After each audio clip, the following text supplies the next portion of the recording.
ఓం గం గణపతియే నమః. శ్రోతలకు నమస్కారం. మన ఛానల్కు స్వాగతం. శ్రీ పద్మ మహాపురాణం 36వ భాగం. సూతుడు ఇలా పలికెను. దుష్టురాలు శౌచాచారం లేని ఒక దాసి మహామంగళకరమైన మాటలు పలుకుతూ సూతికా గృహంలో ప్రవేశించెను. ఆమె వృత్తాంతమును అంతను తెలిసిన హుండును దానవాదముడును దాసీ శరీరమును ప్రవేశించి ఆయువు మందిరమున ప్రవేశించెను. జనులందరూ అతి మోహమును చెంది నిద్రించగా దేవగర్భము వంటి ఆ పుత్రుని అపహరించి బయటకు వెడలెను. తన పురమైన కాంచనములో ప్రవేశించెను. తన ప్రియురాలు భార్య అయిన విపులను పిలిచి, నాకు శత్రువైన ఈ బాలరూపుని మహాపాపుని నా శత్రువుని వధించుము. తరువాత వంటవానికిచ్చి నానా ద్రవ్యములు వేసి చక్కగా వండమని చెప్పు. వంటవాని చేతితో వండిపెట్టిన తరువాత వీనిని భుజించెదను. ఇందులో సందేహం లేదు అని పలికెను. భర్త మాటలు విన్న విపుల మిక్కిలి ఆశ్చర్యముతో, నా భర్త ఎందుకు భానుని చంపాలనుకుంటున్నాడు? ఎందుకింత నిష్ఠూరుడు అగుచున్నాడు? ఎందుకు దయలేనివాడగుచున్నాడు? ఎందుకు బాలుని చంపాలనుకుంటున్నాడు?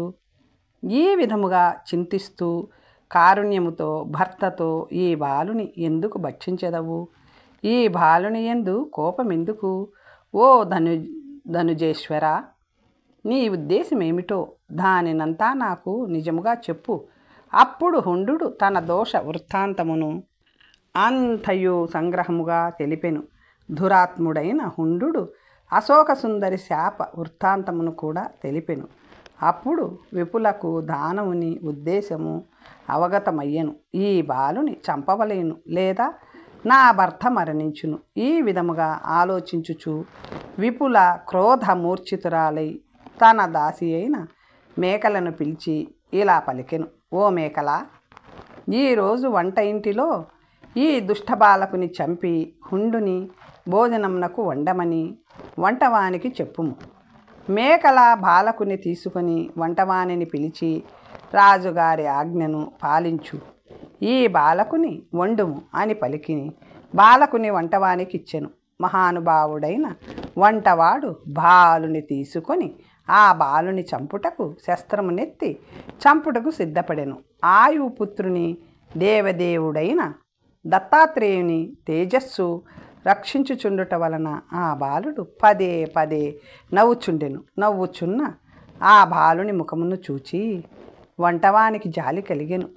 దాసి కూడా జాలి కలదై వంటవానితో ఇలా పలికెను. ఓ మహామతి, ఈ బాలుని చంపవద్దు. ఈ శిశువు దివ్యలక్షణ సంపన్నుడు. ఎవరి సత్కులములో పుట్టాడో ఈ బాలుడు. ఓ మహామతి, ఈ బాలుని చంపవద్దు. ఈ శిశువు దివ్యలక్షణ సంపన్నుడు. ఎవరి సత్కులములో పుట్టాడో ఈ బాలుడు. ఓ శుభకర వంటవాడు ఇలా పలికెను. ఓ శుభకరురాలా, నీవు నిజం పలికితివి, దయ కలిగిన మాటలు పలికితివి. రాజలక్షణ సంపన్నుడైన ఈ బాలుడు ఎవరివాడో? దానవాదముడైన హుండు ఈ బాలకుని ఎందుకు చంపాలనుకుంటున్నాడో? పూర్వము చేసిన మంచి కర్మలతో ఎవరు వంశమును రక్షింతురో అటువంటి వారు కర్మ ప్రభావము వలన గొప్ప ఆపదలో కూడా రక్షించబడును, జీవించును. ఇందులో సందేహము లేదు. కర్మ సహాయము కలవాడు సముద్రము యొక్క గొప్ప అలలలో కొట్టుకుపోయినను, అగ్ని మధ్యలో పడినను తప్పక రక్షించబడును. అందుకే ధర్మపుణ్య సమన్వితమైన కర్మలను లోకులు చేయుచుందురు. అలా చేయుట వలన మానవులకు దీర్ఘాయుష్యు కలిగి సంతోషముగా ఉందురు. తరింపచేయునది పాలించునది కర్మయే. అది తప్పక రక్షించును. అది ఎప్పుడు జాగ్రత్తావస్థలో ఉండును. కర్మ వలన ముక్తిని పొందును. కర్మ మిత్రస్థాన ప్రదాయకము. దాన పుణ్య సమన్వితమైన కర్మ, ప్రియవాక్య సమన్వితమైన కర్మ, ఉపకారంతో కూడియున్న కర్మను, శుభకర్మను చేసిన వానిని ఆ కర్మ ఎల్లప్పుడూ రక్షించును. ఇందులో సందేహము లేదు. తాను చేసిన కర్మ ప్రభావము వలననే ఇతర యోనులలో, జాతులలో జన్మించును. తల్లి కానీ, తండ్రి కానీ, మిత్రుడు కానీ, బంధువు కానీ ఏమి చేయగలరు? కర్మచే కొట్టబడిన వానిని ఎవరు రక్షించజాలరు? సూతుడు ఇలా పలికెను. అట్టి కర్మచేతనే ఆయువు పుత్రుడు రక్షించబడెను. కర్మవశుడై వంటవాడు దయగలవాడయ్యెను. కర్మ ప్రభావము వలననే ఆ దాసి కూడా దయగలదయ్యెను. అందువలననే అందమైన లక్షణములు గల ఆయువు పుత్రుని వారిరువురు రక్షించెదరు. ఆ దాసి రాత్రికి రాత్రే బాలుని ఆ ఇంటి నుండి పరమ పావనమైన వశిష్ఠముని ఆశ్రమమునకు తీసుకుని వెళ్ళి ఆ ఆశ్రమ ద్వారం వద్ద బాలుని వదిలి వెనక్కి వెళ్ళిపోయెను. కృష్ణమృగమును అంటే జింకను చంపి వంటవాడు వంట చేసెను. దైత్యేంద్రుడు హుండు ఆ మాంసమును భుజించి గొప్ప సంతోషమును పొందెను. ఇక అశోక సుందరి ఇచ్చిన శాపము నిష్ఫలమగునని భావించెను. దానవేశ్వరుడైన హుండు గొప్ప సంతోషము కలవాడు అయ్యెను. కుంజలుడు ఇలా పలికెను. మరునాడు ప్రభాతకాలమున మునిసత్తముడైన వశిష్ఠ మహర్షి ధర్మాత్ముడు కుటీర ద్వారము నుండి వెలుపలకు వచ్చి అచ్చట దివ్య లక్షణ సంయుతుడైన పూర్ణచంద్రుని వంటి వానిని, సుందరుని, చారు నేత్రములు కలవానిని ఆ బాలుని చూచెను. వశిష్ఠ మహర్షి ఇలా పలికెను. మునులారా, అందరూ ఇక్కడికి రండి. ఈ బాలుని చూడండి. రాత్రిపూట నా పూజామందిర ద్వారమును ఎవరో తీసుకొని ఉంచారు. దేవగంధర్వ గర్భము వంటివాడు, రాజలక్షణములు కలవాడు, కోటి మన్మధులతో సాటి వచ్చువాడు, పరిశుద్ధుడైన ఈ బాలకుని చూడుడు. అప్పుడు ఆ ఋషులందరూ మహాకుతూహలముతో, సంతోషముతో అందరూ ఒకే రీతిగా చూసి ఇతను మహానుభావుడైన ఆయువుపుత్రునిగా చూచిరి. ధర్మాత్ముడైన వశిష్ఠ మహర్షి తన దివ్య జ్ఞానముతో జరిగిన చరిత్రతో పాటు అతను ఆయువుపుత్రుడని తెలుసుకునేను. దురాత్ముడు, దుష్టుడైన హుండుని వృత్తాంతమును కూడా తెలిసెను. అంతట కృపతో బ్రహ్మపుత్రుడైన వశిష్ఠ మహర్షి లేచి ఆ బాలకుని చేతులతో తీసుకున్నంతలో దేవతలు ఆ పుత్రునిపై పుష్పవర్షమును కురిపించిరి. గంధర్వులు, కిన్నెరులు సుస్వరముగా గానము చేసిరి. ఋషులు వేద మంత్రములతో ఆ రాజపుత్రుని స్తుతించిరి. అంతటా వశిష్ఠ మహర్షి ఆ బాలకుని చూచి వరముని ఇచ్చెను. నీ పేరు లోకమున నహుష అని ప్రసిద్ధి పొందును. రాజా, చిన్న పిల్లవానిగా కూడా హుండు నిన్ను వధించలేకపోయెను. అందువలన నీకు నహుష అను పేరు కలుగును. అట్లే ఆ బ్రాహ్మణోత్తముడైన వశిష్ఠ మహర్షి ఆ బాలకునకు జాతక కర్మాధికములను చేసెను. వ్రతమును, అన్నప్రాసనమును, మౌంజీ వ్రతమును, మౌంజీ విమోచనమును, గురు శిష్యాది లక్షణములను బోధించెను. 6 అంగములతో, పాదక్రమములతో సంపూర్ణ వేదమును అధ్యయనము చేసి ఆ వశిష్ఠ మహర్షికు నుండి సకల శాస్త్రములను చదివెను. అట్లే మహామతి అయిన నహుషుడు అనేక రహస్యములతో కూడిన ధనుర్వేదమును, శస్త్రములను, అస్త్రములను, దివ్యములను, బంధ మోక్షములతో పాటు సకల జ్ఞాన శాస్త్రాధికమును, న్యాయశాస్త్రమును, రాజనీతిని, దానిలోని గుణగణములను నహుషుడు భక్తితో వశిష్ఠముని వద్ద నేర్చెను. ఇట్లు అతి సుందరుడైన నహుషుడు అన్ని రంగములలో నైపుణ్యము సంపాదించెను. వశిష్ఠ మహర్షి యొక్క అనుగ్రహము వలన ధనుర్బాణధరుడయ్యెను. ఇందుమతి విలాపము. కుంజలుడు పలికెను. ఆయువు భార్య మహానుభావుడైన స్వర్బానుని పుత్రిక దేవ సమానుడైన తన పుత్రుడు కనిపించకపోవడంతో ఆహాకారములు చేసెను. గొప్పగా రోధించెను. సర్వలక్షణ సంపన్నుడు, మంచి గుణములు కలవాడు అయిన నా కుమారుని ఎవరు అపహరించిరి? ఎన్నో తపస్సులు, దానములు, యజ్ఞములు, అతి కష్టమైన నియమముతో ఈ పుత్రుడు నాకు లభించెను. మహానుభావుడు అయిన దత్తాత్రేయుని అనుగ్రహము వలన నాకు ఈ పుత్రుడు లభించెను.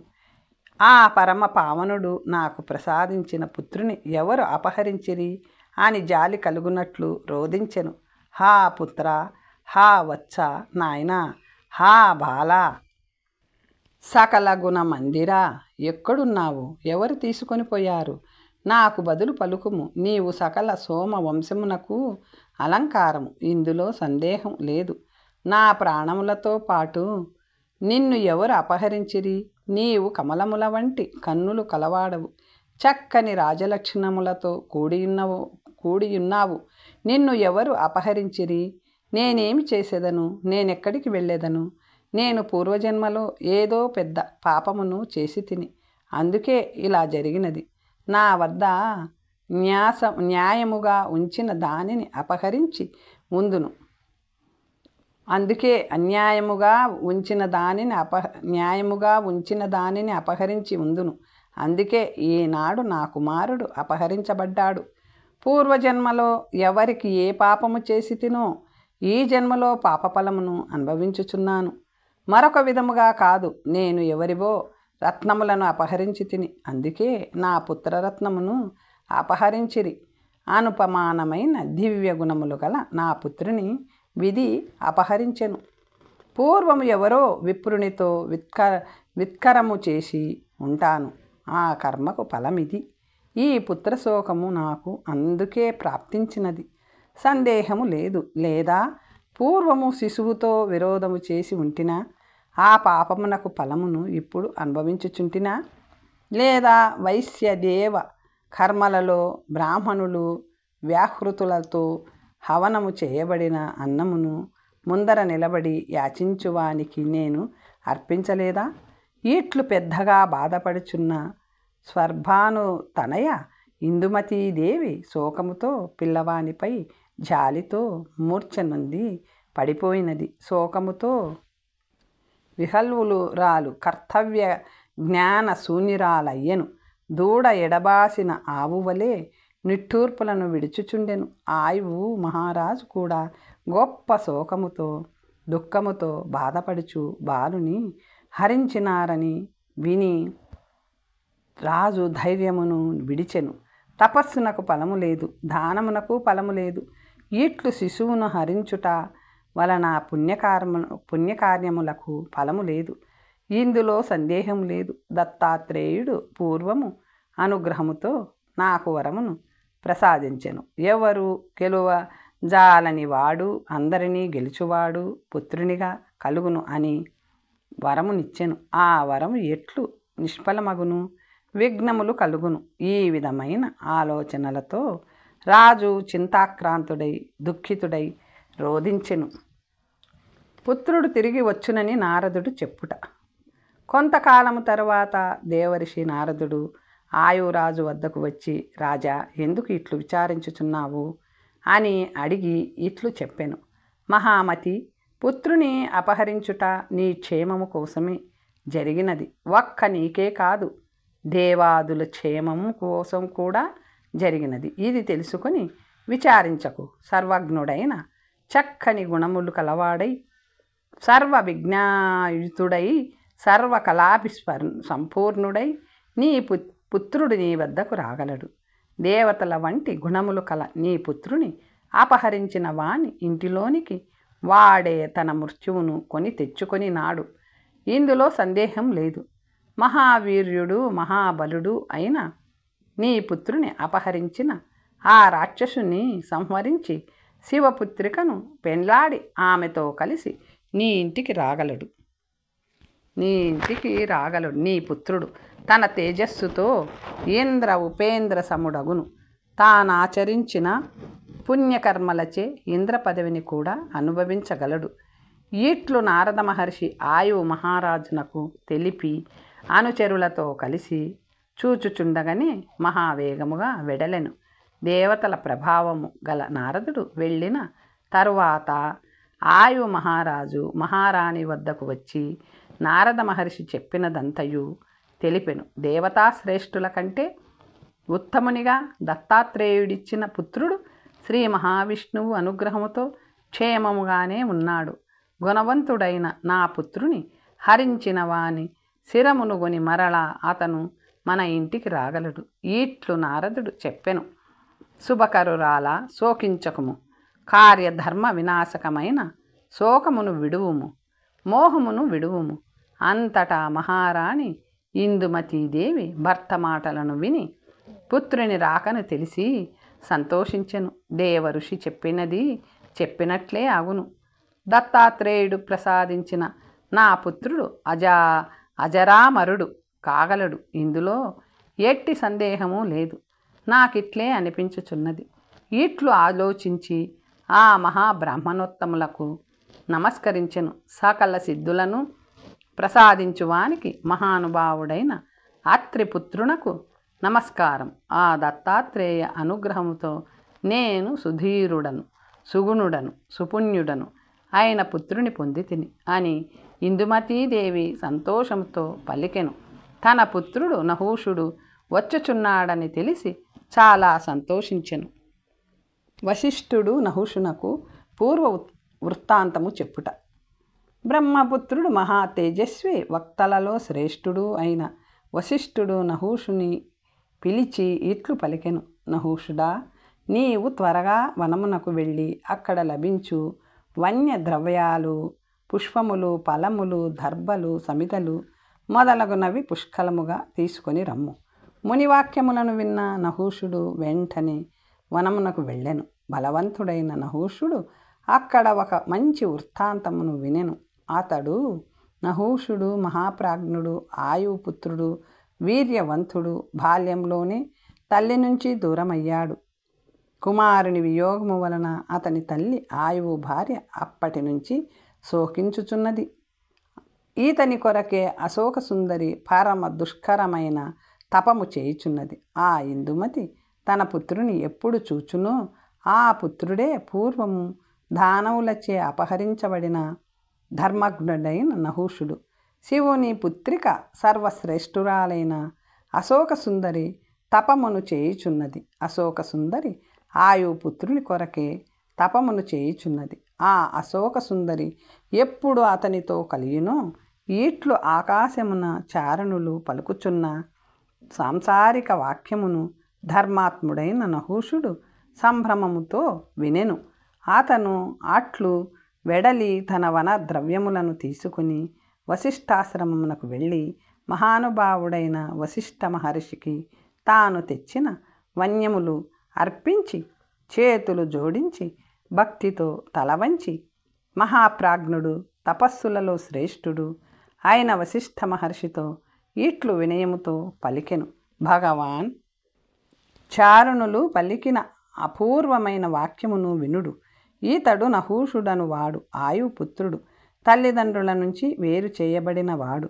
తల్లి అయిన ఇందుమతికి పుత్రుడు దూరమైనాడు. తల్లి దుఃఖించుచున్నది. శివపుత్రిక అశోక సుందరి దుష్కరమైన తపస్సును చేయుచున్నది. ఆమె ఈ నహుషుని కొరకు తపమును చేయుచున్నది అని ఆ చారుణులు పలికిరి.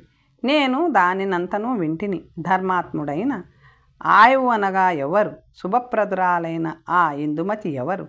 అశోక సుందరి అనగా ఎవరు? నహుషుడని ఎవరిని అందురు? నాకీ సందేహము కలిగినది.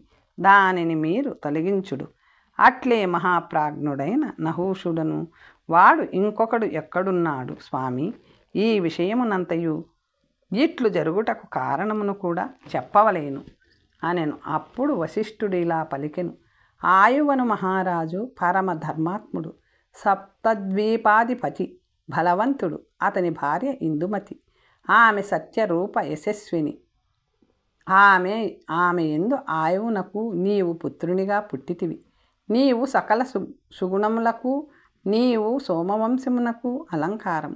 హరుని పుత్రిక అశోక సుందరి గుణరూపములు కలిగి ఉంది. అందమైన నవ్వుగల ఆ అశోక సుందరి ఎవరూ లేకుండా ఏకాంతముగా తపస్సు చేయుచున్నది. చతుర్ముఖ బ్రహ్మ తన యోగముతో నిశ్చయముగా నిన్ను ఆమెకు భర్తగా సృష్టించెను. ఆమె గంగాతీరమును ఆశ్రయించి ధ్యానయోగమును అవలంబించినది. ఒంటరిగానున్న అశోక సుందరిని దానవేంద్రుడైన హుండు చూసెను. పద్మముల వంటి కన్నుల గల అశోక సుందరి తపస్సుతో ప్రజ్వరిల్లుచుండెను. సౌందర్య రాశి రూపవతి గుణవతి అయిన అశోక సుందరిని ఔదార్యము గల దానిని చూసి హుండు మన్మథ బాణ పీడితుడయ్యెను. ఆమె వద్దకు వెళ్ళి నాకు భార్యవు కమ్ము అని అడిగెను. హుండుని మాటలు విన్న అశోక సుందరి, హుండా, సాహసము చెయ్యకు, పదే పదే ఇట్లు మాటలాడకు, నేను నీకు ఎన్నడూ ప్రాప్తించను. ఎందుకంటే నేను మరొకరి భార్యను. దైవముగా నా కోసము మహాబలవంతుడు ఆయువు పుత్రుడైన నహూషిని భర్తగా సృష్టించెను. ఇందులో సందేహము లేదు. అతడు మహా తేజోవంతుడు, మేధావి. అతడే నాకు భర్త కాగలడు. నీవు మరొక విధముగా చేసినచో నిన్ను శపించెదను.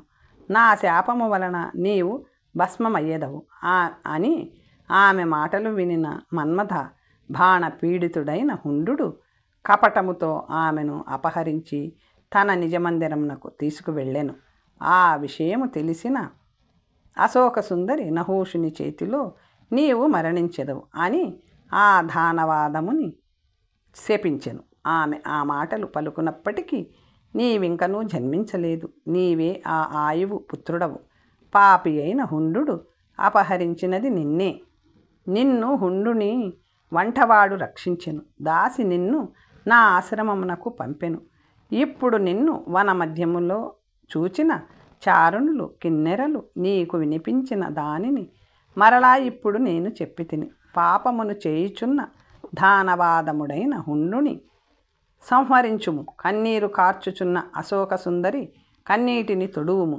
ఇక్కడి నుండి నీవు గంగాతీరమునకు వెడలి అచ్చట మహాబలుడైన హుండుని చూడుము. దానవేంద్రుని సంహరించి అశోక సుందరిని కారాగారము నుండి తీసుకొని రమ్ము. ఆ అశోక సుందరికి భర్తవు కమ్ము. ఈట్లు నీవడిగిన ప్రశ్నకు కారణమునంతయు తెలిపి తిని. ఈట్లు నహూషునితో మహామతి అయిన వశిష్ఠ మహర్షి మాటలను విని నహూషుడు ఈది అత్యాశ్చర్యమని ఆలోచించుచు ఆయుపుత్రుడు ఆ హుండుని అంతము చేయకోరి కోపమును తెచ్చుకొనెను. అశోక సుందరి అనుమానములను విద్వరుడు నివారించుట. అంతట నహూషుడు తాపసులలో శ్రేష్ఠుడైన వశిష్ఠునికి నమస్కరించి ప్రసన్నుని చేసుకుని ఆ ముని వద్ద సెలవు తీసుకొని ధనుర్బాణములను ధరించి బయలుదేరెను. దేవ సమానుడు, గుణవంతుడు, రూపవంతుడు, దేవగుణములు కలవాడు, ఆయువు యొక్క పుత్రుడు, ఆయువు యొక్క సుపుత్రుడు అయిన నహూషుని కృష్ణ మృగ మాంసము చక్కగా వండి హుండునికి వంటవాడు తినిపించి తెలివిగా రక్షించెను. రసవంతమైన రుచికరమైన ఆ మాంసమును దానవుడు చక్కగా భుజించి గొప్ప సంతోషముతో అశోక సుందరి వద్దకు వెళ్ళెను. కామమోహితుడైన హుండు ఆ అశోక సుందరి వద్దకు వెళ్ళి ఇలా పలికెను. ఓ భద్రురాల, నీ పతి అయిన ఆయుపుత్రుని నేను భక్షించాను. అందమైన అంగములు కలదానా, ఇక నన్నే ప్రేమించుము. నీ మనసుకు నచ్చినట్లు భోగములను అనుభవించు. మరణించిన వానితో నీవు ఏమి చేయగలవు? అతడి మాటలు విన్న శివకన్య తపస్విని ఇలా పలికెను. నా భర్త దైవ ప్రసాదితుడు, జరాది దోషములు లేనివాడు. మహాత్ములైన దేవతలు కూడా అతని మృత్యువును చూడలేదు, వధింపజాలరు. ఆ మాటలకు దుష్టచేతనుడైన అతడి మాటలు విన్న శివకన్య తపస్విని ఇలా పలికెను. నా భర్త దైవ ప్రసాదితుడు, జరాది దోషములు లేనివాడు. మహాత్ములైన దేవతలు కూడా అతని మృత్యువును చూడలేరు, వధింపజాలరు. ఆ మాటలకు దుష్టచేతనుడైన హుండు పదే పదే బిగ్గరగా నవ్వి, సుందరి, దురాత్ముడైన ఆ బాలుడు ఆయుపుత్రుడు నహూషుడు పుట్టినంతనే అతని మాంసమును నేను ఇప్పుడిప్పుడే భక్షించి తిని అని పలికెను. ఆ మాటలకు అశోక సుందరి దారుణమైన కోపమును పొందెను. సత్యవంతురాలు, తపస్సుచే పునీతురాలైన అశోక సుందరి ఇలా పలికెను. నా మనస్సును నియంత్రించి తపమాచరించి తిని ఆయుపుత్రుడు తప్పక చిరాయు అగును. దురాచార, నీవు బ్రతికి ఉండాలనుకుంటే తక్షణమే ఇక్కడి నుంచి వెళ్ళు, లేదంటే నిన్ను నేను తిరిగి శపించెదను. ఈ మాటలను విన్న వంటవాడు హుండునితో, మహారాజా, ఈమెను పరిత్యజించి వేరొకరిని ఆశ్రయించండి. వంటవాని మాటలు విని పాపబుద్ధి అయిన హుండు తన ప్రియురాలైన భార్య వద్దకు వెళ్ళెను. దాసి వంటవాడు కలిసి చేసిన దానిని తెలియకుండెను. తన ప్రియురాలికి జరిగినదంతయు చెప్పెను. తపస్విని అయిన శోకసుందరి గొప్ప తపస్సు వలన దుఃఖ శోకముల వలనను కృషించెను. పదే పదే ప్రియుని చింతించుచు ధ్యానించుచు దైత్యుల వివిధోపాయములతో ఏమైనా చేయు సమర్థులు కదా.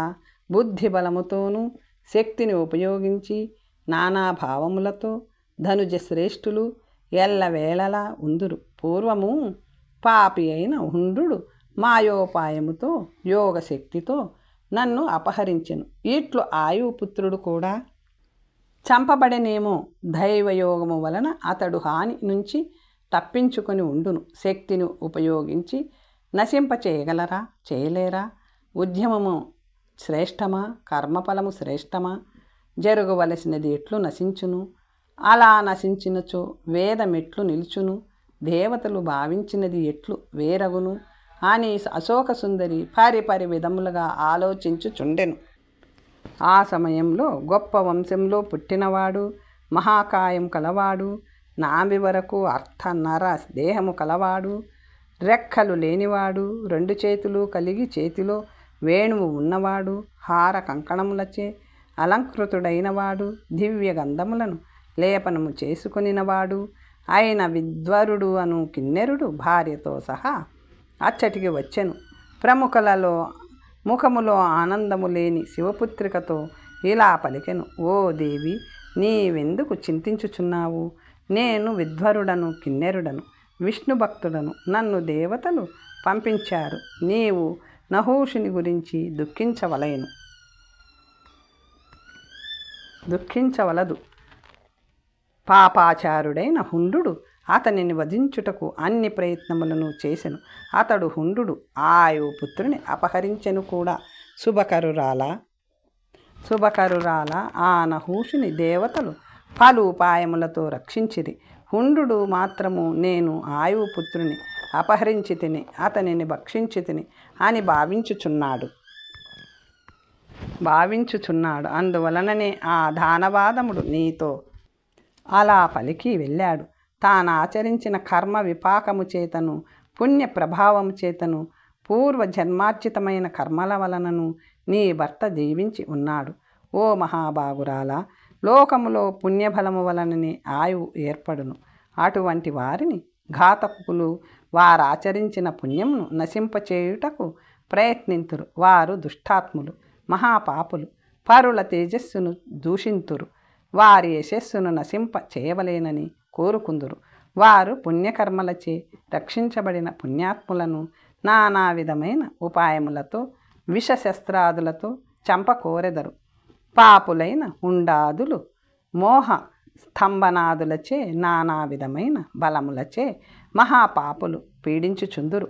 పూర్వజన్మలచే సంపాదించిన సుకృత ప్రభావముతో పుణ్యబలముతో పుణ్యవంతులు సురక్షితముగా ఉందురు. శుభురాల, పాపుల ఉపాయములు విఫలమును అగును. యంత్రములు, తంత్రములు, మంత్రములు, శస్త్ర, అగ్ని, విష బంధనములు వ్యర్థములు అగును. దేవపుణ్యములలో సురక్షితుడైన మహానుభావునికి ఎన్నడూ హాని కలుగదు. అట్లు హాని చేయువారే భస్మమగుదురు. ఆ పుణ్యాత్ముడు సురక్షితముగా ఉండును. శుభురాల, వీరుడైన ఆయుపుత్రుని దేవతలు రక్షించుచున్నారు. పుణ్య సంచయమును తపోనిధిని అందరూ రక్షించెదరు. కావున బలవంతులలో శ్రేష్ఠుడు అయిన నహూషుడు సత్యము, తపస్సు, సంయయము, ధమములచే రక్షించబడును. దారుణమైన దుఃఖములను పొందవద్దు. అకారణముగా శోకించకము. తల్లిదండ్రులు లేకుండగానే ఆ ధర్మాత్ముడు జీవించి ఉన్నాడు. తపస్సుల ఆశ్రమములో తపోవనములలో ఒక్కడే వసించుచున్నాడు. అతడు వేదాంగముల తత్వమును తెలిసినవాడు, ధనుర్వేద పారంగతుడు.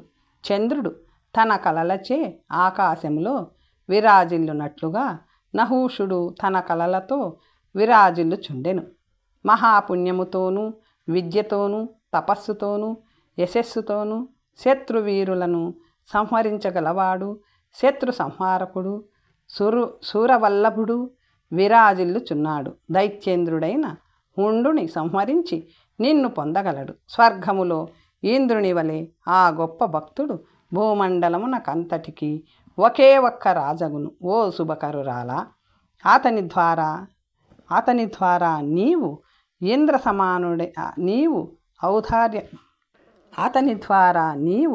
సమానుడైన ధర్మజ్ఞుడైన యయాతి అను సుపుత్రుని పొందెదవు. అలాగే రూప ఔదార్య గుణాన్వితులైన 100 మంది పుత్రికలు కూడా నీకు కలిగెదరు.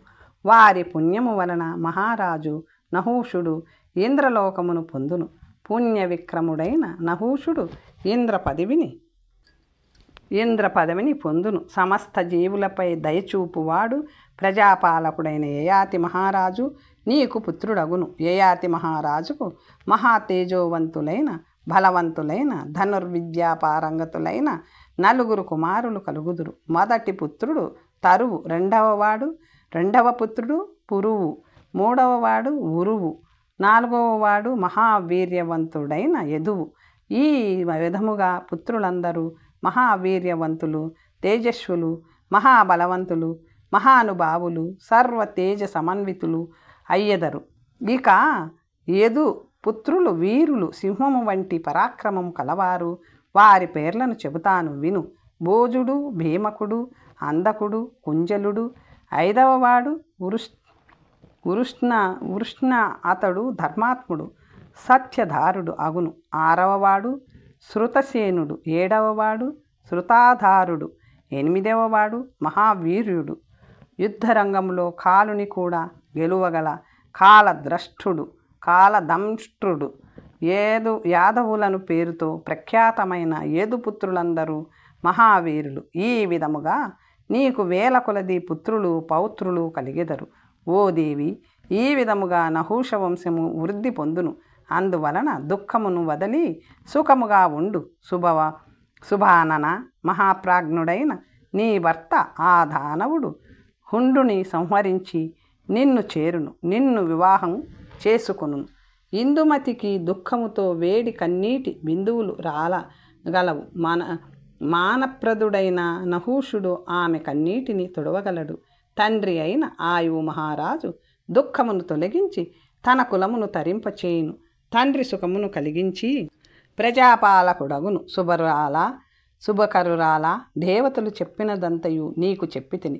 దుఃఖమును శోకమును విడిచి సుఖముగా ఉండుము అనెను. అప్పుడు అశోక సుందరి ఇలా పలికెను. దేవతలు అతనిని నాకు భర్తగా విధించినచో నా భర్త ఎప్పుడు వచ్చును? ఓ ధర్మజ్ఞ, నాకు నిజము చెప్పుము, నాకు ఆనందమును పెంపొందించుము అనెను. అప్పుడు విద్వరుడు ఇలా పలికెను. ఓ సుందరి, అచిరకాలములోనే నీవు నీ భర్తను చూడగలవు. ఈ విధముగా పలికి ఆ గంధర్వుడు కిన్నెరుడు దేవలోకమునకు వెడలెను. శివపుత్రిక అయిన అశోక సుందరి కామక్రోధములను పరిత్యజించి అక్కడే తపమును కొనసాగించెను. తరువాత కథ వచ్చే భాగంలో తెలుసుకుందాం. నమస్తే.